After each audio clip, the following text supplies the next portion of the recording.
दोस्तों कैसे हैं आप सभी लोग। एक बार फिर से स्वागत है आपका हमारे YouTube channel study with Yogesh में। सबसे पहले तो आप सभी लोगों को जिनकी एज है, मतलब जो फिलहाल का जो क्राइटेरिया है उसके अकॉर्डिंग जिसकी उम्र है, उन सभी को हार्दिक शुभकामनाएं पुलिस भर्ती के लिए। एक लंबे समय से आप लोग इंतजार कर रहे थे। और दूसरी बात, ये जो वीडियो है, इस वीडियो को बनाने का कुछ खास मकसद था वैसे, वरना आज आपकी जो क्लास आने वाली थी वो भूगोल की क्लास आती, लेकिन कुछ ऐसी कंडीशन बन गई कि मुझे मजबूरन इस वीडियो को अपलोड करना पड़ा, यानी ये आपको बताना पड़ा। ठीक है, देखिए यहाँ सबसे पहले मैं बात करूंगा, हालांकि ये जो वीडियो है सभी के लिए है, इसका जो आगे को मैं बताते रहूँगा, कुछ ना कुछ इसमें आपको इन्फॉर्मेशन दूंगा, कोई अच्छी चीज़ें मतलब आपके पास पॉजिटिव न्यूज़ आपको सुनने को मिलेगी। लेकिन उससे पहले ध्यान से सुनना, जो पुलिस भर्ती की तैयारी वाले विद्यार्थी हैं उनकी जो क्लास आएगी या सैटरडे या संडे, ठीक है, वो जो पूरा मैं एक बार स्टडी कर लूँगा कि क्या है उसमें क्या नहीं है, उसके बाद सैटरडे या संडे को आपकी क्लास रहेगी, क्योंकि उस दिन मेरा ऑफ रहता है। तो उसमें मैं आपको 2 वीडियो अगर इजीली दे सकता हूँ, एक तो जनरल वीडियो जो मैं कराता हूँ, उसके अलावा आपको तैयारी की जो वीडियो है वो मैं दूंगा, ताकि किसी का डिस्टर्बेंस भी ना हो। ठीक है, आज की क्लास देने का सबसे महत्वपूर्ण जो उद्देश्य है, एक बहुत बड़ा हल्ला यहाँ पे हो रहा कि सर एज का जो फैक्टर है, यानी पुलिस भर्ती के लिए उम्र की। अब पहली बात ध्यान से सुनना, जो मेरे स्तर से यानी मुझसे उम्मीद कर रहे हैं कि सर कुछ करेंगे, देखिए मैं सिर्फ और सिर्फ आप लोगों को इतना बता देता हूं कि ये YouTube पे पढ़ाने की मैंने NOC ली हुई है, नॉन ऑब्जेक्शन सर्टिफिकेट, जो कि सरकार द्वारा जारी की जाती है, और इसमें मुझे सिर्फ पढ़ाने का काम दिया गया है, इसके अलावा कुछ भी नहीं करना है। यानी आप ये सोचते हैं कि सर ये कहेंगे कि यार आंदोलन करो, हल्ला करो, ऐसा करो, सर की बात मानेंगे, ये सब चीज़ें हमारे स्तर की नहीं होती। थोड़ा सा अपना बौद्धिक स्तर सुधारिए, और इस चीज़ को आप लोगों ने समझना होगा कि हमारी क्या लिमिटेशंस होती हैं। अब कई लोग मुझसे कल कह रहे अभिव्यक्ति की आज़ादी नहीं है क्या आपको, क्या आप स्वतंत्र नागरिक नहीं है, क्या आप नागरिक हित में बात नहीं कर सकते, ये इस टाइप की बचकाना बातें नहीं करनी चाहिए। जब आप एक बार सेवा में आएंगे तो आपको खुद समझ आ जाएगा कि क्या करना होता है, क्या नहीं करना होता है। मैं भी ये देखूंगा कि आप लोग कितना कर सकते हैं उसके बाद। ठीक है, तो मैं आप लोगों को एक सलाह दूंगा, आप लोग आपस में मत लड़िए। एक चीज ध्यान से समझना इस थ्योरी को, जैसे अभी एज का क्राइटेरिया 23 ईयर है, पहली बात से ध्यान से सुनना, 23 साल से कम वाला, यानी 23 साल या उससे के आसपास जो एलिजिबल है, ये कभी नहीं चाहेगा कि पुलिस भर्ती की उम्र बढ़े। ये सच्चाई है, क्योंकि इनको ये पता है कि कंपटीशन जो है कम रहेगा, क्योंकि अगर ये फिक्स हैं 18 से 23 वाले, तो सभी जानते हैं कि नए बच्चे हैं, और जिसका फिजिकल ठीक ठाक होगा वो जानता है कि अगर यार ज़्यादा उम्र वाले इसमें ना आए, 24, 25, 26 वाले ना आए, तो हम लोगों के लिए कंपटीशन कम होगा, और ये कभी नहीं चाहेंगे कि ऐसा हो। ठीक, दूसरी चीज़, जैसे एज कह रहे हैं कि कोई लोग 24 करो, 24 साल अगर एज कर दी गवर्नमेंट ने, तो 24 वाला कभी नहीं चाहेगा कि 25 वाला आए। ये रियलिटी है, ठीक है, ये सच्चाई है। जिस दिन 24 कर दी उस दिन 25 वाले के लिए फिर भूल जाओ, 24 वाला चुप हो जाएगा, वो साइड बैठ जाएगा। अगर 25 कर दी एज, ठीक है, तो 25 वाला कहेगा ना ठीक हो रहा, हमारा तो आ गया नंबर, दूसरा भाड़ में जाए। ये रियलिटी है बच्चों, इसको समझिए। ठीक है, और अगर 26 कर दी, उससे आगे वाला कहेगा कि अब हमारा तो काम बन गया, बाकी छोड़ दीजिए। तो सबसे पहले आपस में मत लड़िए। ठीक है, जो होगा सरकार के स्तर से होता है, आयोग भी कुछ नहीं करता है। जैसे कई लोग कह रहे थे कि आयोग ने एज नहीं बढ़ाई, आयोग ने की, आयोग कुछ नहीं करता है। आयोग को तो जो नियमावली जाएगी उसके हिसाब से आयोग क्या करेगा, उसके विज्ञापन जारी करेगा। आयोग का काम विज्ञापन जारी करना है। उम्र बढ़ाना घटाना राज्य सरकार के स्तर से होता है, ये हमेशा ध्यान रखना। ठीक है, अब जैसे देखिए, अब बढ़े न बढ़े ये तो एक देखने वाली कंडीशन है, हम क्या कर सकते हैं बताओ इसमें। अगर आप लोगों को लगता है कि उम्र बढ़ानी है, आप लोग जाइए ज्ञापन दीजिए सीएम सर को। सीएम महोदय को ज्ञापन देने के बाद आप लोग बताइए अपनी जो समस्या है, जो भी उनका हल होगा, जो भी डिसीजन देंगे, उसके बाद आपको पता चल पाएगा। इसमें ना आप कुछ कर सकते हैं, ना मैं कुछ कर सकता हूँ, इस बात को ध्यान रखना।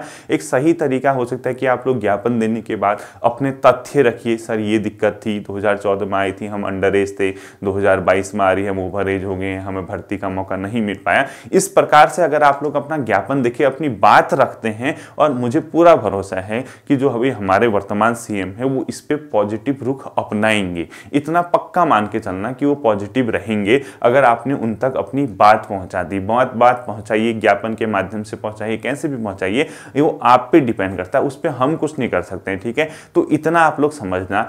एक बार शासकीय सेवा में आने के बाद, यानी सरकारी सेवा में आने के बाद, एक कर्मचारी आचरण नियमावली लगती है। ध्यान से सुनना, जब आप लोग फॉर्म भरोगे, भगवान करे जल्दी आपको सिलेक्शन मिल जाए, उसके बाद जब आपका डॉक्यूमेंट वेरिफिकेशन होगा, जब आप ज्वाइनिंग करेंगे, तो उस टाइम पे आपको एक टिक मारना होगा, एक कुछ लिखना होगा कि मैंने कर्मचारी आचरण नियमावली पढ़ ली है और घोषणा करनी होगी, और इसके तहत जो भी प्रावधान अगर मैंने इनका उल्लंघन किया गया तो मुझे इस पर आवश्यक कार्यवाही अगर जो मुझ पर होगी तो उसको मतलब की जाएगी आप पे, ठीक है। तो उस पर साइन वगैरह करने होते हैं। घोषणा पत्र तरीका एक तरीका होता है, कई बिंदु रखे होते हैं, सरकार के खिलाफ नहीं बोलोगे, ऐसे सामाजिक मंचों पे या सोशल मीडिया पे इस टाइप के कुछ भड़काऊ पोस्ट नहीं लिखोगे। तो ये सब चीज़ें आपको सोचनी होंगी।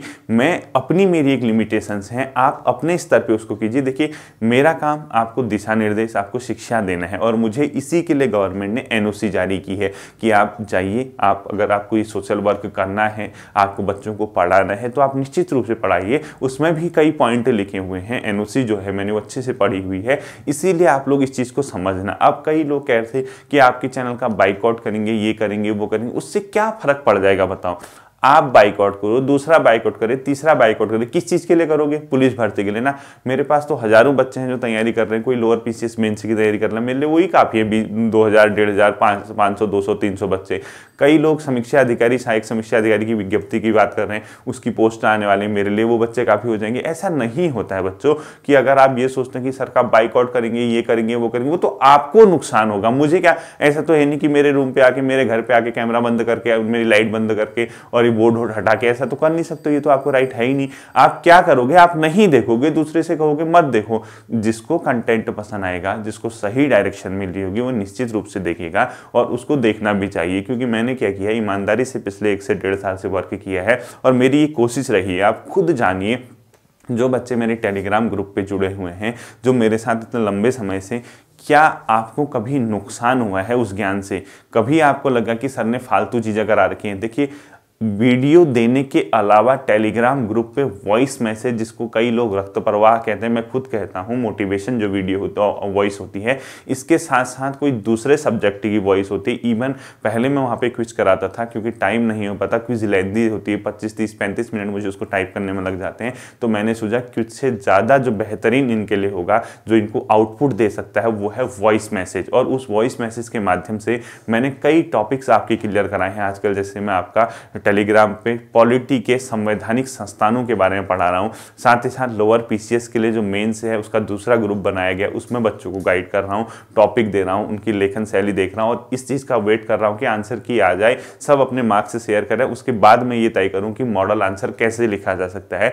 वो एक मेरा हल्का सा प्रयास है। प्रयास क्या है? मतलब वो इतना ही है कि आप लोगों का भला हो सके, आप लोगों को मिल सके। देखिए, इंसान की जो लाइफ होती है, जो आपका 24 आवर का शेड्यूल है, वो आपने कैसे डिवाइड किया ये मैं नहीं जानता हूं। मैं इतना जानता हूं कि उसका एक हिस्सा आप मेरे साथ बिताते होंगे, जो देखते होंगे, और मैं अपने 24 आवर का जो शेड्यूल है उसका मैं भी आप लोगों को बताना चाहूंगा कि उसका एक प्रॉपर जो टाइम है, एक पर्टिकुलर जो टाइम है, वो मेरा आप लोगों के लिए जाता है। यानी हम लोगों का मुख्य उद्देश्य क्या है, हम लोगों का मुख्य ध्येय क्या है कि हम आपस में ऐसे कनेक्ट रहते हैं कि मैं आपको चीज़ों को समझाता हूं, आपको डायरेक्शन देता हूं, आप उन्हीं चीज़ों को सीखते हैं, उन्हीं चीज़ों को आगे लेके चलते हैं, और उन्हीं से आपको उम्मीद है कि कल के दिन एग्जाम आपका उससे क्रैक हो सकेगा। मेरा काम इतना है। अब आप ये सोचेंगे कि सर ही एज बढ़वाएं, सर हल्ला करें, इधर से चिल्लाएं, ये करो वो करो, ऐसा नहीं होता है, ठीक है। आपको अपनी लड़ाई अपने स्तर से लड़नी होगी, आप लोग अपने स्तर से उस पर काम कीजिए। और इस बात को ध्यान रखना, ये जो फॉर्मूला है ना, ये रियलिटी है, ठीक है, इसको इग्नोर मत करना। आज आप लोग इतने धड़ों में बढ़ चुके होंगे, कई लोग 23 साल से इधर वाले सोच रहे होंगे एज ना बढ़े, 24 वाला अगर 24 कर दी तो 24 वाला सोचेगा 25 का नंबर ना। ये सच्चाई है, और अपना हित हर कोई देखता है। तो जब आपके अपने स्वयं के हितों में टकराहट है, आपके सबके अपने अलग अलग हित है, शायद गर्ल्स की तो कांस्टेबल में पोस्ट ही नहीं है जहां तक मैं देख रहा था, तो उनकी अपनी समस्या है, तो हर किसी की अपनी इस प्रकार की समस्याएं हैं, और आप लोग सोच रहे हो कि मैं कॉमन बीच में आके आप लोगों के लिए आवाज उठाऊं, ये संभव नहीं हो पाता है। मैंने आपको सही तरीका बता दिया। आप लोगों को जो लगता है, आप लोग अपने बिंदु रखिए, ज्ञापन दीजिए। ज्ञापन देने के बाद मुझे पूरा भरोसा है जो वर्तमान सीएम है, क्योंकि वो युवा है और इस चीज को जरूर समझेंगे, आप लोगों की बात को वो जरूर, मतलब मुझे लगता है कि ध्यान देंगे, ठीक है। जब आप अपनी बात रखोगे, सोशल मीडिया पे इधर उधर हल्ला करने से कुछ भी नहीं होता, ठीक है। ये थी पुलिस भर्ती की बात।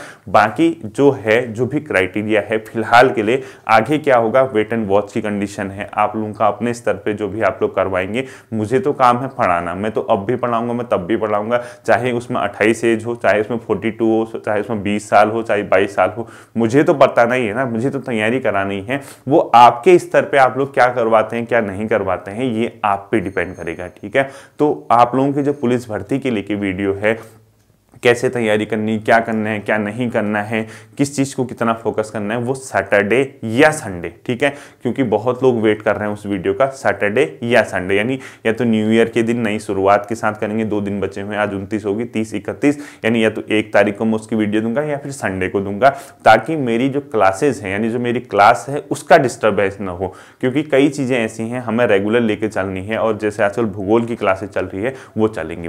दूसरी बात आती है ARO के एग्जाम को लेके, कई लोगों के दिमाग में ये संशय है, क्या सर उसमें CCC सर्टिफिकेट चाहिए? बिल्कुल नहीं चाहिए, ठीक है, CCC वगैरह कुछ भी नहीं चाहिए, उसमें सिर्फ और सिर्फ ग्रेजुएशन चाहिए, और आप किसी भी स्ट्रीम से हो, चाहे आपने BSc की हो, BA की हो, BCom किया हो, या कुछ और आपका डिग्री है या BTech वगैरह है, तो आप लोगों को सिर्फ और सिर्फ उसके लिए ग्रेजुएशन की मान्यता है, और ग्रेजुएशन के अलावा कुछ भी नहीं चाहिए, उसके बाद आपका आएगा, ठीक है। और उसमें जो अध्याचन है, मैंने आपको कल शायद बताया भी था टेलीग्राम पे, वो फिर से आयोग को चला गया, क्योंकि इसमें पहले कुछ क्वेरी लगी थी, क्वेरी लगने के बाद दोबारा आयोग को भेज दिया गया है, शायद वो आजकल में आयोग के पास पहुंच जाएगा, उसमें आयोग अपनी पोस्ट ऐड करेगा, क्योंकि इसमें ARO जो आएगा वो सचिवालय प्लस लोक सेवा आयोग के लिए आएगा, यानी कुछ पद उसमें लगभग 60 के समथिंग ARO के हैं, 54 के आसपास ARO के हैं, यानी टोटल मिला के 6 5 11 114 15 पोस्ट ARO कितनी होगी सचिवालय के लिए, 20-25 पोस्ट उसमें आयोग ऐड करेगा अपने वहाँ के लिए ARO के लिए, तो टोटल मिला के लगभग आप मान के चले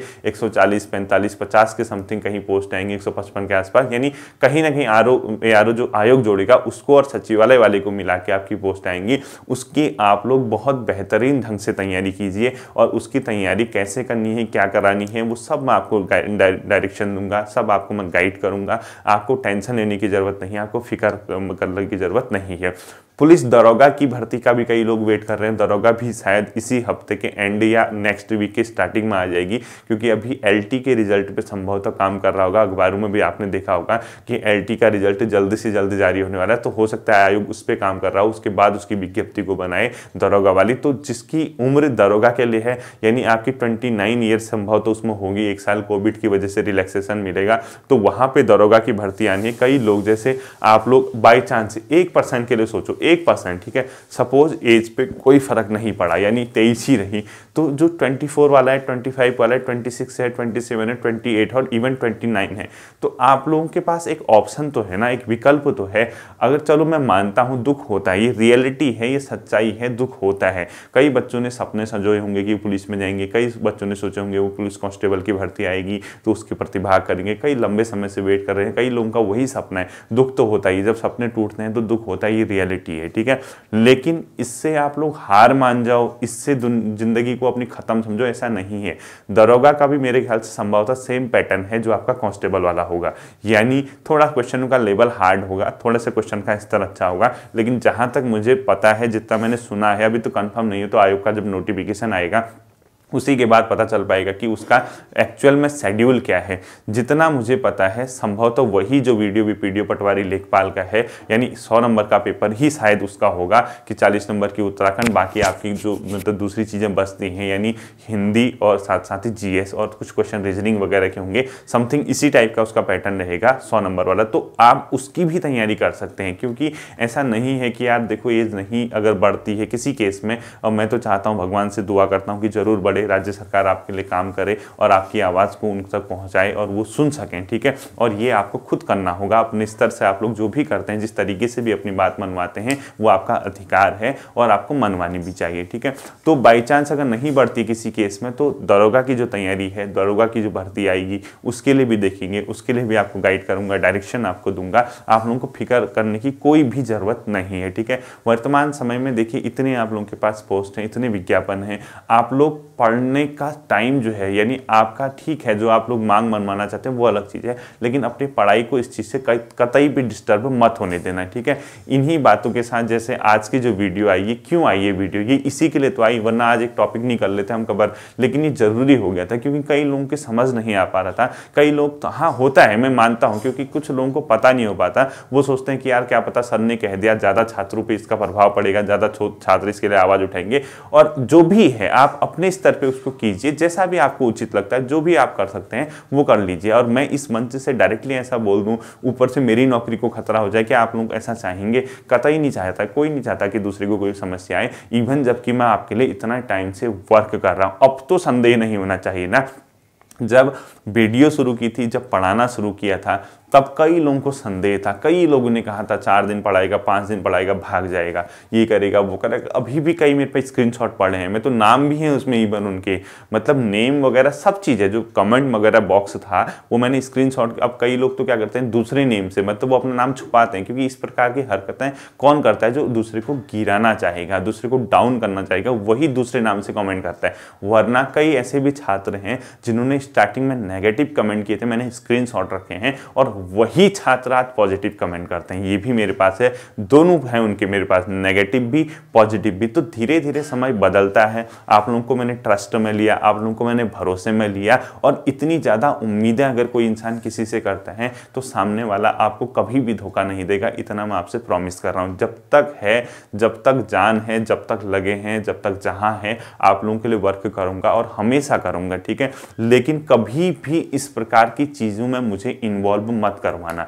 और ये मत कहना कि सर आप ये करेंगे, वो करेंगे, ऐसा करेंगे तो ये होगा, इस प्रकार की चीज़ें आपको नहीं करवानी है, ठीक है। होपफुली आपकी ये बातें समझ आई होंगी, आप पॉजिटिव रहेंगे, आप आगे की तैयारी करेंगे। फिर मिलेंगे हम आपके साथ अगले सेशन में। खाली आज का दिन आपका खराब हो गया, वीडियो नहीं आ पाई, लेकिन ये जो सीरीज जो सुनने वाली बात है, ये निश्चित रूप से आप इस पर सुनेंगे, आपको कुछ बातें समझ आई होंगी। फिर मिलूंगा मैं कल अगले टॉपिक के साथ। अपना ध्यान रखिए। Thank you.